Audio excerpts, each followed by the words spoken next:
Hello everyone. जैसे कि अपनी ऑर्गेनिक केमिस्ट्री की क्लास चल रही थी, उसमें हम फर्स्ट यूनिट में अपने इंटरमीडिएट पढ़ रहे थे। तो अपने 6 इंटरमीडिएट थे, 6 इंटरमीडिएट पूरे हो गए थे। तो इसके बाद में हम आगे बढ़ेंगे। अब आगे आपका टॉपिक रहेगा रासायनिक अभिक्रियाओं के प्रकार। रासायनिक अभिक्रियाओं के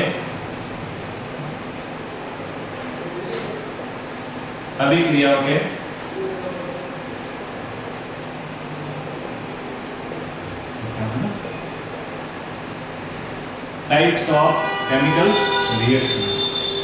टाइप्स ऑफ केमिकल रिएक्शन। तो कितने प्रकार की होती है केमिकल रिएक्शन, उसके बारे में हम देखेंगे। आपके अभिक्रियाएं होती हैं 4 प्रकार की।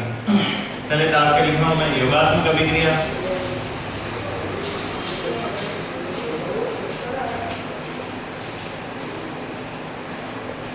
एक होती है आपकी विलोपन अभिक्रिया,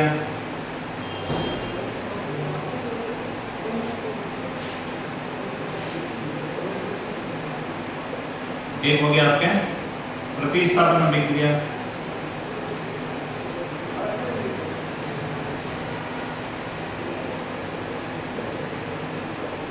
एक आपके होगी पुनर्विन्यास,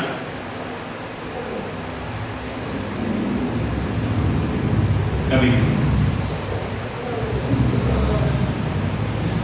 इन 4 अभिक्रिया के बारे में हम देखेंगे कि भाई कैसे कैसे अभिक्रियाएं होती है। ठीक है, ये 4 प्रकार की अभिक्रियाएं मेनली है, तो इनके बारे में पढ़ेंगे। इनमें भी वापस हम देखेंगे तो इनके पार्ट अलग अलग होंगे।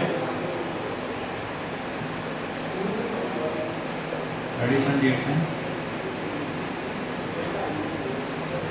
आपके एलिमिनेशन रिएक्शन,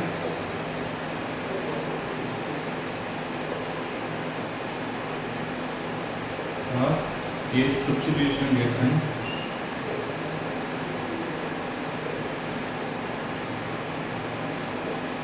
और आपके रीअरेंजमेंट रिएक्शन।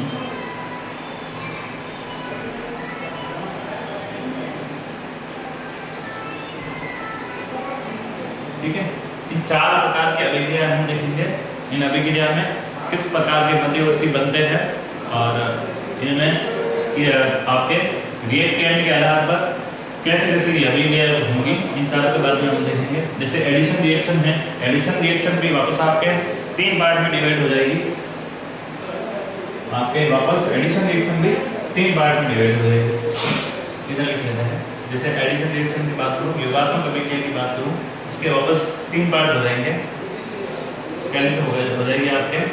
तो ये डिपेंड करेगा कि भाई आपके क्रियाकारक कौन सा है, उस पर डिपेंड करेगा। तो एक हो जाएगा मुक्त मूलक,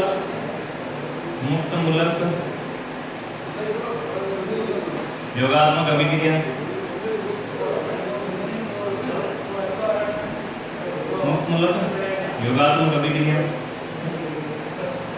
फ्री रेडिकल,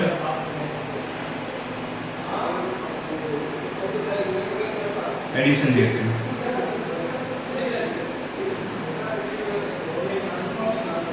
एक हो जाएगी आपके इलेक्ट्रॉन्स में योगात्मक अभिक्रिया,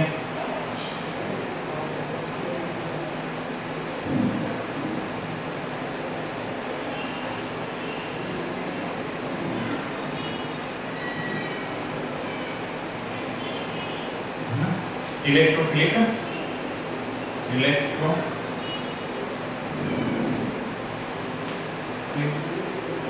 एडिशन रिएक्शन।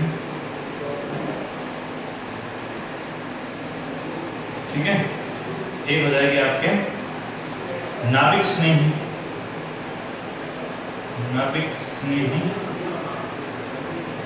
योगात्मक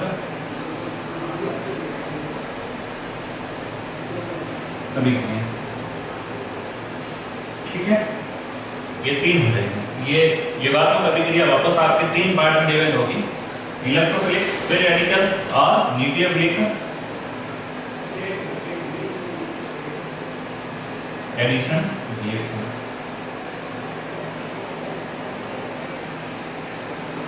ठीक है, थोड़ा सा योगात्मक अभिक्रिया के बारे में थोड़ा ऊपर से देख लेते हैं क्या होता है योगात्मक अभिक्रिया में।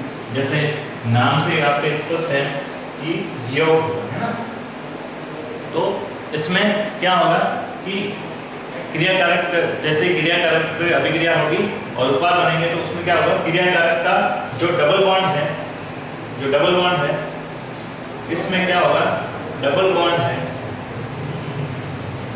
वो किस में कन्वर्ट होगा, सिंगल बॉन्ड में कन्वर्ट होगा। ठीक है, डबल बॉन्ड किस में कन्वर्ट हो जाएगा, सिंगल बॉन्ड में कन्वर्ट हो जाएगा। इसमें पढ़ रहे हैं सबसे पहले योगात्मक, थोड़ा ऊपर से एक बार देख लेते हैं, बाकी क्रम से एक एक अभिक्रिया के बारे में वापस अच्छे से पढ़ेंगे।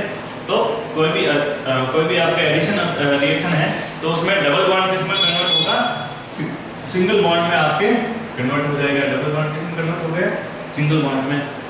संकरण की हम बात करें तो sp2 से sp3 हो जाएगा। ठीक है, और यहाँ पे एक पाई बॉन्ड टूटेगा, एक पाई बॉन्ड क्या होगा, टूटेगा, और एक पाई बॉन्ड टूटने से क्या आगे के इसमें दो नए सिग्मा बॉन्ड बनेंगे, दो नए सिग्मा बॉन्ड।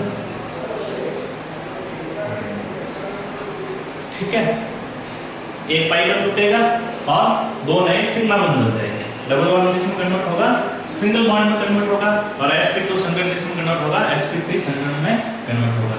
ये सारी चीजें होती हैं आपके योगात्मक अभिक्रिया में। और योगात्मक अभिक्रिया आपके कितने प्रकार की हो जाएगी, 3 प्रकार की। Free radical addition reaction, electrophilic addition reaction और न्यूक्लियोफिलिक एडिशन रिएक्शन। यदि अभिक्रिया में कोई मुक्त मूलक बनता है और मुक्त मूलक का यदि वहां पे जाकर मुक्त मूलक का योग होता है तो वो क्या कहलाएगी, मुक्त मूलक अभिक्रिया कहलाएगी। और इसमें इंटरमीडिएट कौन सा बनेगा, मुक्त मूलक ही बनेगा। इसमें यदि हम देखें इलेक्ट्रॉन्स में योगात्मक अभिक्रिया, इलेक्ट्रॉन्स में योगात्मक अभिक्रिया में क्या होगा कि इसमें इलेक्ट्रॉन्स नहीं का योग होगा। ठीक है, तो और इसमें जैसे इंटरमीडिएट मुक्त मूलक बन रहे थे, इसमें इलेक्ट्रोफाइल जुड़ रहा है, इलेक्ट्रोफाइल का योग हो रहा है। तो इसमें इंटरमीडिएट जो आपके बनेंगे, यहाँ पे लिख लेते हैं वापस, इंटरमीडिएट यहाँ पे क्या बनेगा, फ्री रेडिकल बनेंगे। इधर लिख लेते हैं इंटरमीडिएट,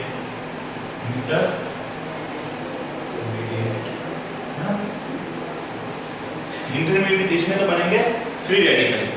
इलेक्ट्रोफाइल में हम देखें तो इलेक्ट्रोफाइल जुड़ेगा कहाँ पे, जहाँ पे इलेक्ट्रॉन की संख्या क्या है, ज्यादा, इलेक्ट्रॉन घनत्व क्या है, ज्यादा है, वहां जाके जुड़ेगा। क्योंकि इलेक्ट्रोफाइल खुद क्या होता है, इलेक्ट्रॉन डेफिशिएंट होता है। तो यहाँ पे जो इंटरमीडिएट वो बनेगा कार्बन या फिर कैटायन कह सकते हैं। यहाँ पे इंटरमीडिएट आपका बनेगा कैटायन बनेगा। इसमें यदि देखें नाभिक स्नेह योग में जो क्योंकि न्यूक्लियोफाइल जुड़ेगा जाके, तो न्यूक्लियोफाइल जाके कहाँ जुड़ेगा, जहाँ पे इलेक्ट्रॉनों की कमी है, इलेक्ट्रॉन डेफिशिएंट जो भी आपके जगह होगी वहां पे जाके क्या जुड़ जाएगा, न्यूक्लियोफाइल आपके जुड़ जाएगा। तो इसमें जो बनेगा आपके इंटरमीडिएट वो बनेगा Na। ये थोड़ा सा ऊपर से है। एडिशन किसका होगा, यहाँ पे फ्री रेडिकल का होगा, और इंटरमीडिएट इसमें फ्री रेडिकल बनेंगे। इलेक्ट्रोफिलिक एडिशन रिएक्शन में आपके एडिशन किसका होगा, इलेक्ट्रोफाइल का होगा, और इंटरमीडिएट कैटायन बनेंगे, तो इसमें कैटायन इसमें बनेंगे Na बनेंगे। ठीक है, ये थोड़ा सा योगात्मक अभिक्रिया का ऊपर से तात्पर्य ऐसे होता है। योगात्मक अभिक्रिया में क्या होता है कि क्रियाकारक पर कोई भी दो समूह आके जुड़ेंगे और एक डबल बॉन्ड क्या होगा, टूटेगा और दो नए सिग्मा बॉन्ड बन जाएंगे। दो नए सिग्मा बॉन्ड बनेंगे तो संकरण में क्या होगा, sp2 से वहां पे क्या हो जाएगा, sp3 में कन्वर्ट हो जाएगा। अब चूंकि देखो यदि एंथैल्पी चेंज का मान यदि पूछा जाए इसके लिए, अब देखो यहाँ तो डबल बॉन्ड टूट रहा है। अब पता ही है सभी को स्ट्रॉन्ग कौन सा होता है, सिग्मा बॉन्ड स्ट्रॉन्ग होता है पाई बॉन्ड से, है ना, स्ट्रॉन्ग सिग्मा बॉन्ड होता है पाई बॉन्ड से। तो जब भी कोई बॉन्ड टूटता है तो एनर्जी हमें बाहर से देनी पड़ेगी, तभी बॉन्ड टूटेगा। तो जब भी कोई भी बॉन्ड का फॉर्मेशन होता है तो एनर्जी क्या होती है, उस समय क्या होती है, एनर्जी रिलीज होती है। तो एक बॉन्ड तो टूट रहा है और दो नए सिग्मा बॉन्ड बन रहे हैं। तो एक बॉन्ड टूटेगा, कौन सा टूट रहा है, पाई बॉन्ड टूट रहा है। पाई बॉन्ड टूट रहा है तो कुछ एनर्जी हमें देनी पड़ेगी, लेकिन नए कितने बन रहे हैं, दो सिग्मा बॉन्ड बन रहे हैं। और बॉन्ड फॉर्मेशन में मैंने अभी बताया आपको, बॉन्ड फॉर्मेशन में एनर्जी क्या होगी, रिलीज होगी। तो टूट तो एक रहा है और बन कितने रहे हैं, दो नए बंध बन रहे हैं तो एक को तोड़ने में जितनी एनर्जी हमें देनी पड़ेगी उससे ज़्यादा दो नए बंध बनेंगे, वहाँ से ज़्यादा एनर्जी रिलीज हो जाएगी। तो ओवरऑल जो है एंथैल्पी चेंज का मान अपने क्या होगा, नेगेटिव होगा। क्या होगा, नेगेटिव होगा। एंथैल्पी चेंज का मान क्या होगा, नेगेटिव होगा। और एंथैल्पी चेंज का मान यदि नेगेटिव आता है इसका मतलब कैसी अभिक्रिया है, ऊष्माक्षेपी अभिक्रिया है। कैसी अभिक्रिया हो जाएगी ये, ऊष्माक्षेपी अभिक्रिया। ऊष्माक्षेपी या एक्सोथर्मिक। ठीक है, तो जब भी एडिशन रिएक्शन होगी तो प्रोसेस कौन सा होगा, एक्सोथर्मिक होगा। ठीक है, और एडिशन रिएक्शन कितने प्रकार की होगी, 3 प्रकार की, फ्री रेडिकल, इलेक्ट्रोफिलिक और न्यूक्लियर। ये तो था एडिशन के बारे में। ठीक है, एडिशन रिएक्शन हो गई। इसके बाद में विलोपन अभिक्रिया की हम बात करें तो एक बार थोड़ा सा ऊपर से देख लेते हैं, उसके बाद में सभी को साथ में एक साथ अलग अलग से पढ़ेंगे। एक बार ऊपर से पढ़ लेते हैं। ये तो हो गई आप पे योगात्मक अभिक्रिया। अब हम देखेंगे विलोपन अभिक्रिया। ठीक है, ये तो एडिशन की। विलोपन अभिक्रिया 2 प्रकार की होगी, E1 एलिमिनेशन और दूसरी E2 एलिमिनेशन। ठीक है, विलोपन अभिक्रिया में देखा तो क्या होगा, जैसे एडिशन में क्या होगा था, डबल बॉन्ड सिंगल बॉन्ड में कन्वर्ट होता था। इसमें क्या होगा, सिंगल बॉन्ड जो है वो किस में कन्वर्ट होता है, डबल बॉन्ड में कन्वर्ट होता है। सिंगल बॉन्ड किस में कन्वर्ट हो गया, डबल बॉन्ड में। sp3 संकरण किस में कन्वर्ट हुआ, sp2 में। ठीक है, और यहाँ पे क्या है, 2 सिग्मा बंध क्या होते हैं, टूटते हैं। 2 सिग्मा बंध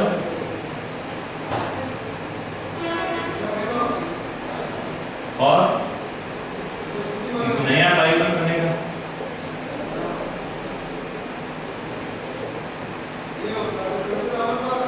दो सिग्मा बंध टूट जाएंगे और एक नया क्या हो जाएगा, पाई बंध आपके बन जाएगा। ठीक है, इसमें देखो एंथैल्पी चेंज का मान यदि देखें तो इसमें होता है पॉजिटिव होता है। क्यों, जैसे कि उसमें हमारे क्या था कि एक पाई बंध टूट रहा था और 2 सिग्मा बंध बन रहे थे, इसलिए ओवरऑल क्या हो रहा था, एनर्जी रिलीज होगी और एक्सोथर्मिक प्रोसेस हो जाएगा। लेकिन इसमें क्या है, देखो 2 सिग्मा बंध टूट रहे हैं और सिग्मा बंध देखो वैसे भी स्ट्रॉन्ग और वैसे भी 2 टूट रहे हैं आपके। 2 सिग्मा बंध टूट रहे हैं तो 2 सिग्मा बंध में एनर्जी ज़्यादा लगानी पड़ेगी। तो जितनी एनर्जी लगानी पड़ेगी तो पाई बंध बनने में जब भी कोई बॉन्ड फॉर्मेशन होता है तो एनर्जी क्या होती है, रिलीज होती है। तो इतनी एनर्जी रिलीज नहीं हो पाएगी, लेकिन तोड़ने में ज़्यादा एनर्जी यूज में आ जाएगी। तो ओवरऑल जो रिएक्शन हो जाएगी वो कैसी हो जाएगी, अपने ऊष्माशोषी हो जाएगी। एनर्जी अपने को बाहर से देनी पड़ेगी। तो ये अभिक्रिया जो भी होगी अपनी विलोपन अभिक्रिया होगी, ये कैसी होगी, ऊष्मा शोषित होगी, है ना, एंडोथर्मिक प्रोसेस होगा। एंडोथर्मिक, इसका ध्यान रखिए। ये वापस कितने प्रकार की होगी, 2 प्रकार, E1 एलिमिनेशन और E2 एलिमिनेशन। E1 एलिमिनेशन, इसमें देखो इंटरमीडिएट क्या बनता है वो दे देते हैं। इसमें जो बनेगा कैटायन बनेगा और इसमें बनेगी transition state, PS transition state, है ना, संक्रमण अवस्था है, हिंदी में कहेंगे संक्रमण अवस्था बनेगी इसमें, है ना। इसमें धनायन कहेंगे, ये बन जाएगा धनायन। तो संक्रमण अवस्था क्या होती है, तो जो इनको डिटेल से सभी अभिक्रिया को पढ़ेंगे तो वहाँ देखें, एक बार ऊपर से देख लेते हैं। ठीक है, तो योगात्मक के बाद में विलोपन भी आपका क्या होगा, सिंगल बॉन्ड किसमें कन्वर्ट होता है, double bond, sp3 sp3 sp2 और 2 सिग्मा बंध टूटेंगे और एक नया क्या बनेगा, आपके पाई बंध बन जाएगा। और एंथैल्पी चेंज की अगर बात करें तो कैसा होगा, पॉजिटिव होगा। अभिक्रिया कैसी होगी, ऊष्मा शोषी अभिक्रिया होगी। ठीक है, और ये 2 प्रकार की होगी, E1 और E2 एलिमिनेशन। इंटरमीडिएट एक प्रकार का कैटायन बनेगा E1 में और E2 में क्या बन जाएगी, ट्रांजिशन स्टेट बन जाएगी। ठीक है, उसके बाद में बात करें हम प्रतिस्थापन अभिक्रिया की।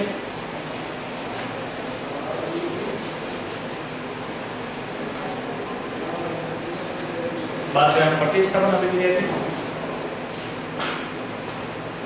तो क्या होता है प्रतिस्थापन अभिक्रिया में वो देखिए।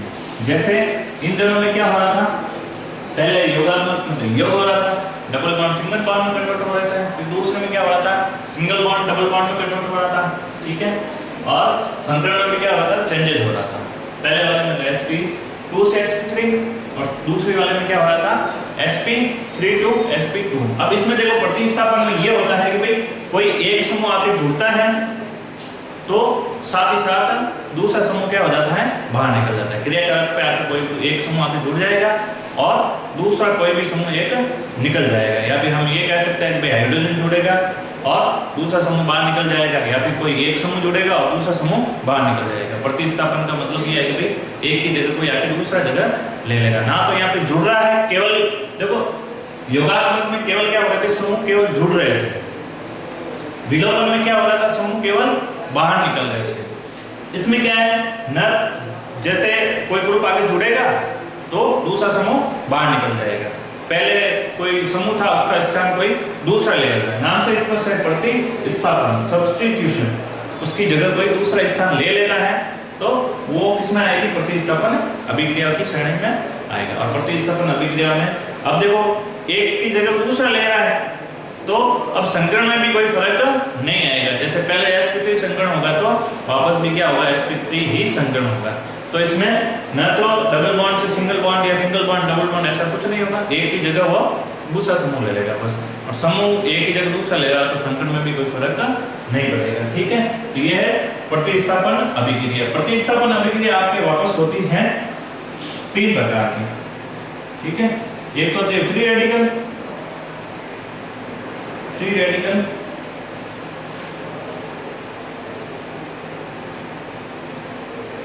फ्री रेडिकल सब्स्टिट्यूशन, ये होती है आपके इलेक्ट्रोफिलिक सब्स्टिट्यूशन,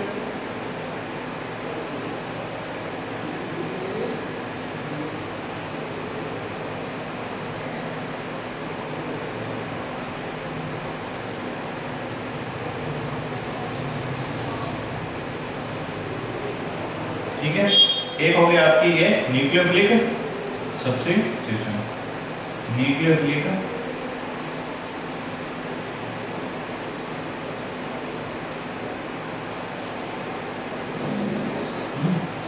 मुक्त मूलक प्रतिस्थापन अभिक्रिया, इलेक्ट्रॉन स्नेह प्रतिस्थापन अभिक्रिया और नाभिक स्नेह प्रतिस्थापन अभिक्रिया। अब देखो न्यूक्लियोफिलिक में वापस 2 प्रकार से हो जाएगी, एक होगी SN1, एक होगी SN2 अभिक्रिया हो जाएगी, ठीक है। SN1 अभिक्रिया तो होगी आपकी 2 स्टेप में, 2 स्टेप में होगी,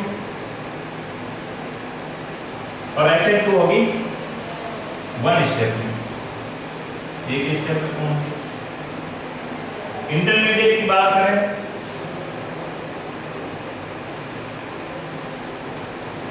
इंटरमीडिएट इसमें यदि देखें तो इसमें तो कार्ब कैटायन बनेंगे, या फिर कैटायन लिख लेता हूं मैं, इंटरमीडिएट कैटायन बनेंगे।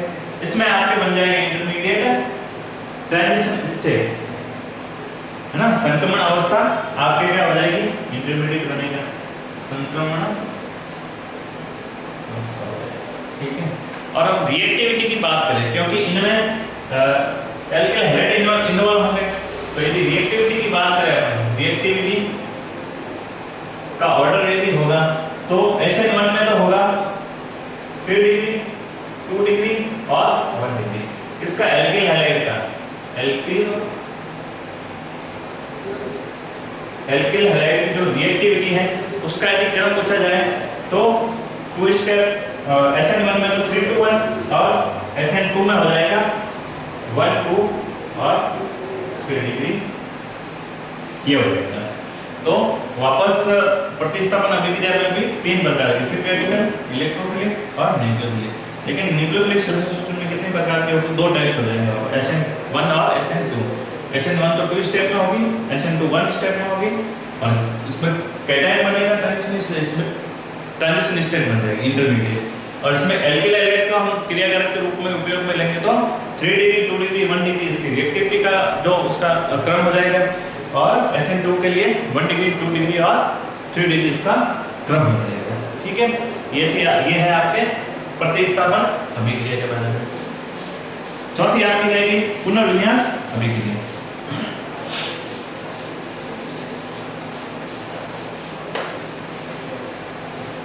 अब चौथी आपके पुनर्विन्यास अभिक्रिया, रीअरेंजमेंट रिएक्शन। अब देखो रीअरेंजमेंट में क्या हुआ, पहले वाले में तो क्या हुआ आपके योग हुआ, ठीक है, एडिशन हुआ कोई दूसरे समूह का। दूसरे वाली जो विलोपन अभिक्रिया है इसमें समूह क्या है आपके, क्या बोलते हैं, ग्रुप बाहर निकल गए थे। प्रतिस्थापन में एक ही जगह कोई दूसरा ले रहा था।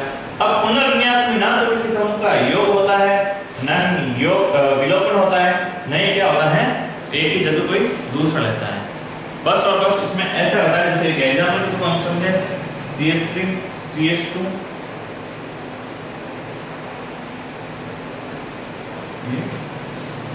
है ना,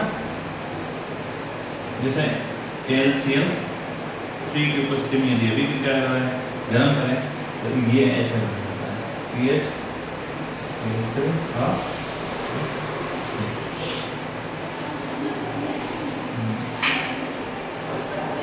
ये हो गया ब्यूटेन, ये हो गया 2-methyl प्रोपेन।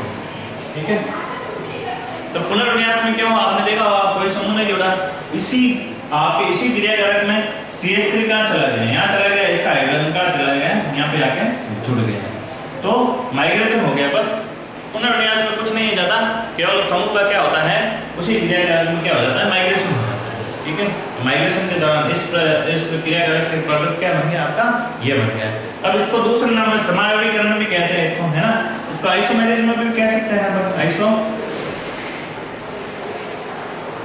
आइसोमेरिज्म हम कह सकते हैं, नहीं कह सकते। देखो ये और ये दोनों क्या है, एक दूसरे के आइसोमर है कि नहीं है, जितना अणुभार इसका है इसका भी उतना ही क्या है, अणुभार है, दोनों का अणुभार क्या है, समान है। तो ये एक दूसरे के जो क्रियाकारक और उत्पाद जो बना उनका अणुभार भी समान है, तो एक दूसरे के क्या है, समायोगी है।